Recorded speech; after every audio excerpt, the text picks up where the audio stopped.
नमस्कार दोस्तों, आप देख रहे हैं आई ऑफ ट्रुथ और मैं हूं आपके साथ अनु जैन रोहतगी।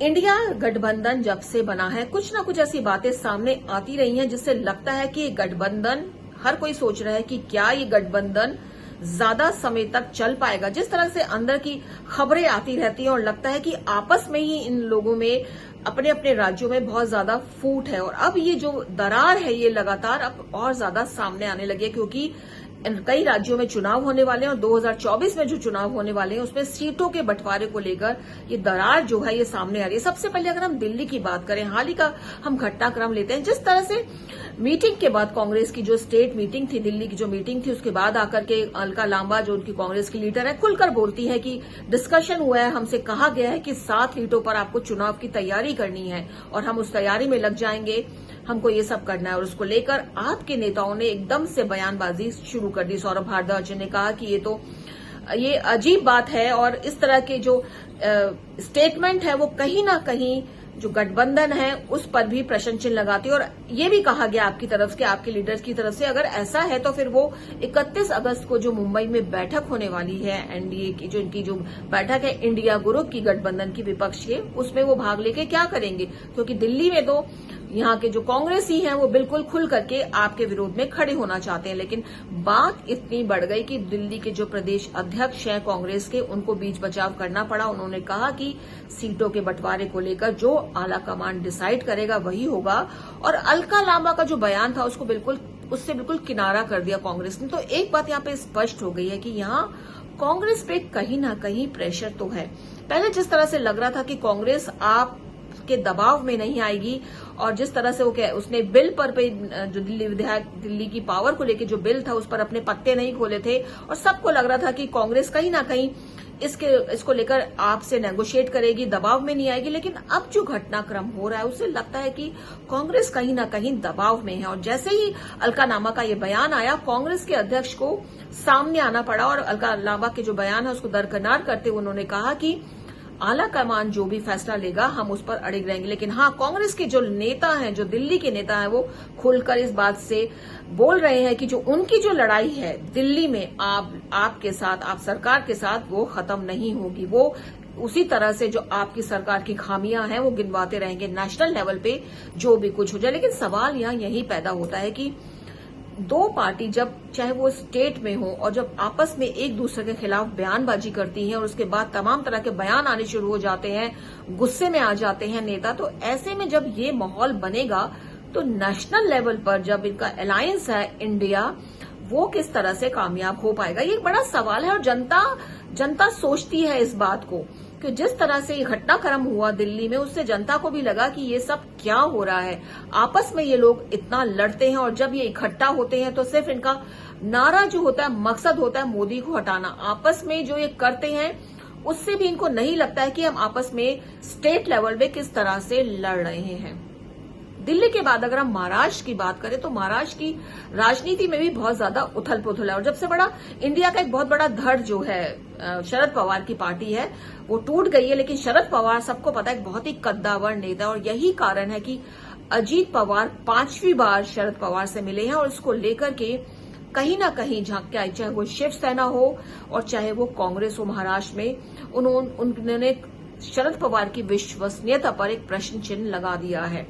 और कहीं ना कहीं अलग अलग बातें बताई जा रही हैं, जैसे पृथ्वीराज चौहान और अशोक चौहान ने खुल करके कहा है कि जो इस तरह से मिल रहे हैं अजीत पवार शरद पवार के साथ, इससे जनता में भ्रम की स्थिति पैदा हो सकती है। और कई कांग्रेसी नेताओं ने तो ये तक कह दिया कि अजीत पवार के सामने बीजेपी ने ये शर्त रखी है कि अगर वो शरद पवार को मिलाते हैं, एनडीए में लेकर आते हैं, तभी उनको मुख्यमंत्री बनाया जाएगा। ये भी बात सामने आई है।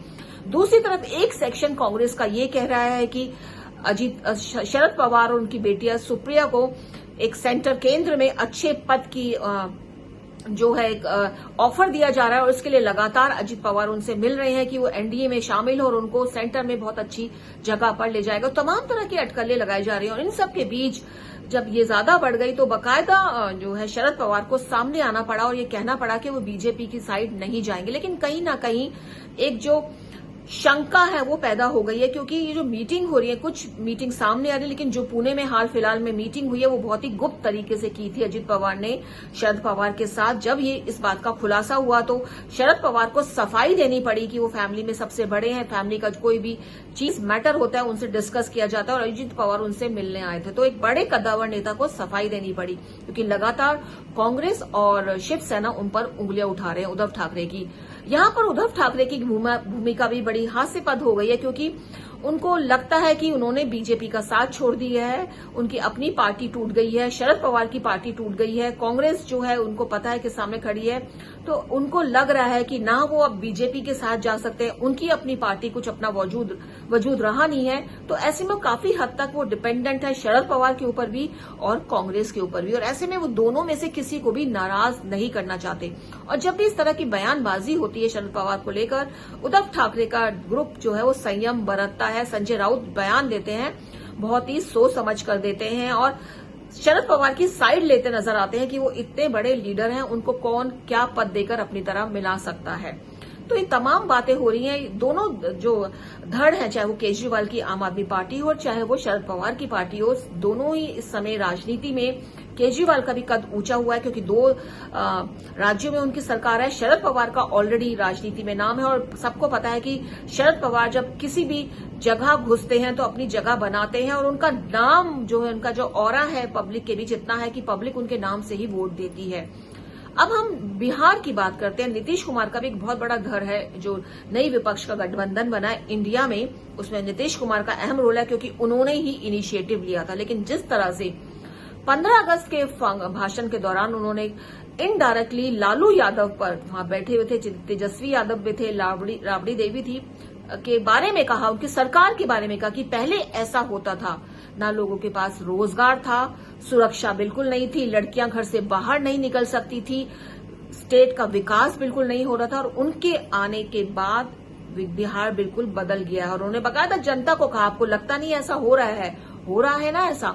तो 2006 के बाद सबको ही पता है लालू यादव की सरकार थी, तो उन्होंने इनडायरेक्टली तीर कसे हैं लालू यादव पर। एक तरफ से आप अलायंस की बात कर रहे हैं, आप मिलकर कह रहे हैं कि आप सब इकट्ठा हैं, इंडिया के अंदर इकट्ठा है, लेकिन बिहार में आप जो सरकार आप बनाकर बैठे हुए हैं लालू यादव के साथ, उनके साथ भी आप इस तरह से इनडायरेक्टली जो तंज है वो कसा जा रहा है, तो कहीं ना कहीं रिश्तों में खटास तो आती है। उसके बाद नीतीश कुमार दिल्ली आते हैं और सबसे पहले अटल बिहारी वाजपेयी की समाधि पर जाकर उनको पुष्प अंजलि करते हैं, उनको और बताते हैं कि एनडीए में उनका एक्सपीरियंस बहुत अच्छा रहा था। अटल बिहारी वाजपेयी उन्हें बहुत सम्मान देते थे, और शायद इशारों में वो एनडीए को जताना चाहते हो कि उनको अगर सम्मान नहीं मिला, इसलिए वो एनडीए छोड़ के चले गए। और शायद ये भी इशारा कर रहे हो कि अगर उनको सम्मान दिया जाए तो शायद हो सकता है कि वो वापस एनडीए में आ जाए। सुपरफिशियल टॉक लगती है, लेकिन सुपरफिशियल टॉक जो होती है दोस्तों, वो राजनीति में कई बार सही साबित हो जाती है, क्योंकि राजनीति एक ऐसी जगह है जहां पर कुछ भी हो सकता है। कौन सा नेता कब किसके साथ मिल जाए पता ही नहीं चलता है। और अजित पवार का एग्जाम्पल तो हमको पता ही है, एक रात वो एनडीए में शामिल हुए, नेक्स्ट डे वो वापस अपनी पार्टी में लौट गए। जीता जाता एग्जाम्पल है कि राजनीति में कुछ भी हो सकता है। कल कोई किसी की बुराई कर रहा है और उसके बाद जो है वो उसकी अच्छाई करना शुरू कर सकता है। ओम प्रकाश राजभर का एग्जाम्पल आपके सामने है। खुल करके जब समाजवादी पार्टी के साथ मिले थे, अखिलेश यादव को सपोर्ट कर रहे थे, तो मोदी को जमकर कोसा था, लेकिन आज फिर वापस एनडीए में आ गए हैं और मोदी की प्रशंसा शुरू कर दी है। तो जनता सब देखती है, सब जनता को पता चलता है।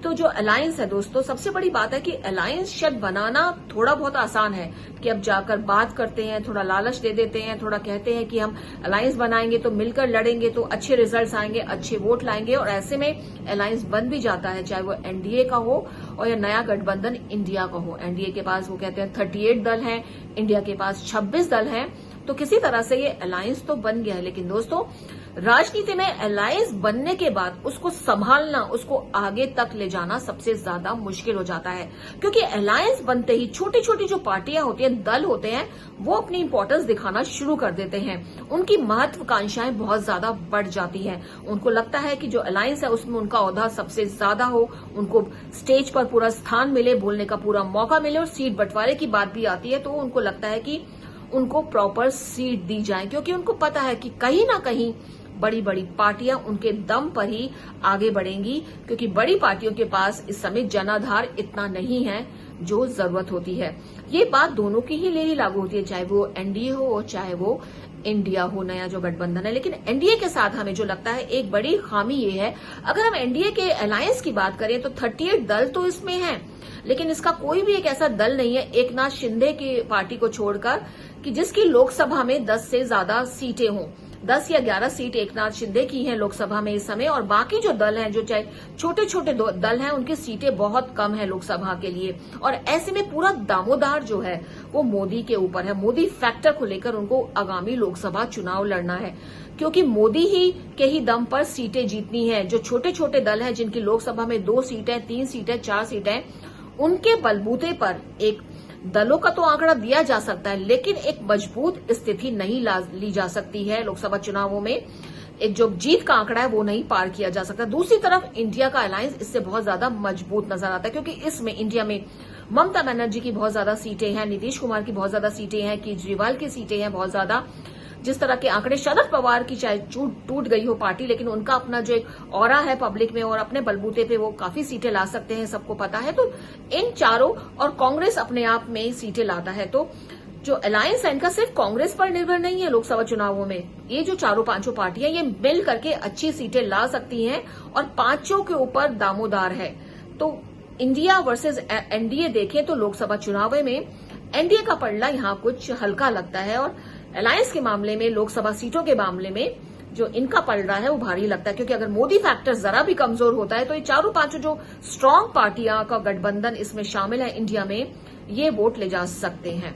तो ये सब सिनेरियो हैं 2024 की पार्टी में। लेकिन जैसा कि हमने कहा कि जिस तरह की खबरें लगातार आती है और लगता है कब कौन सा दल किससे छटक कर टूट जाए, निकल जाए बाहर। और जैसा कि हाल फिलहाल में टीडीपी ने भी कह दिया, एक तरफ तो इशारा दे रहे थे कि हम एनडीए से मिल गए हैं और बात कर रहे हैं, लेकिन अब चंद्रबाबू नायडू कहते हैं कि आप अगर जगन रेड्डी आंध्र प्रदेश की पार्टी को शामिल करेंगे तो वो शामिल नहीं होंगे। तो ये जो सब जब चलती है चीजें, जिस तरह से केजरीवाल ने भी धमकी दे दी थी कांग्रेस को कि अगर वो बिल पर समर्थन नहीं करेंगे तो वो इसका पार्ट नहीं बनेंगे, और अब फिर से एक बार जो चांस है, जो इन सब दलों में एक बार फिर से जो मनमुटाव के चांसेस है वो ज्यादा और इसलिए आ रहे हैं क्योंकि लोकसभा चुनाव आ रहे हैं और सीटों को बंटवारे को लेकर सबसे ज्यादा जो है टकराव पैदा होने की स्थिति है। और ये टकराव बड़ी पार्टियां हैं इंडिया में, तो यहां टकराव बहुत ज्यादा होने की संभावना है, क्योंकि एनडीए के पास ज्यादा कोई बड़ी पार्टी नहीं है, छोटे छोटे दल हैं, उनको एनडीए फिर भी मना लेगा। लेकिन बड़ी पार्टियों की ईगो सेटिस्फाई करना, नेता को सेटिस्फाई करना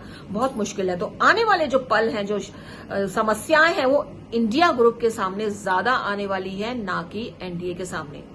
दोस्तों, उम्मीद है हमारा ये प्रोग्राम आपको पसंद आया होगा। कोशिश रहती है कि आप पर तक कुछ नए मुद्दों के साथ आपसे चर्चा की जाए, कुछ फैक्ट्स एंड फिगर्स आपके साथ शेयर किए जाए, और इसलिए आप सही और सटीक खबरों के लिए देखते रहिए हमारा चैनल आई ऑफ ट्रुथ। हमारे चैनल आई ऑफ ट्रुथ को सब्सक्राइब कीजिए यूट्यूब पर, इसे फॉलो कीजिए फेसबुक पर, इंस्टाग्राम पर, ट्विटर पर और कू पर। हमारे चैनल के बारे में फीडबैक देने के लिए हमें मेल कीजिए ioftruth.6@gmail.com पर।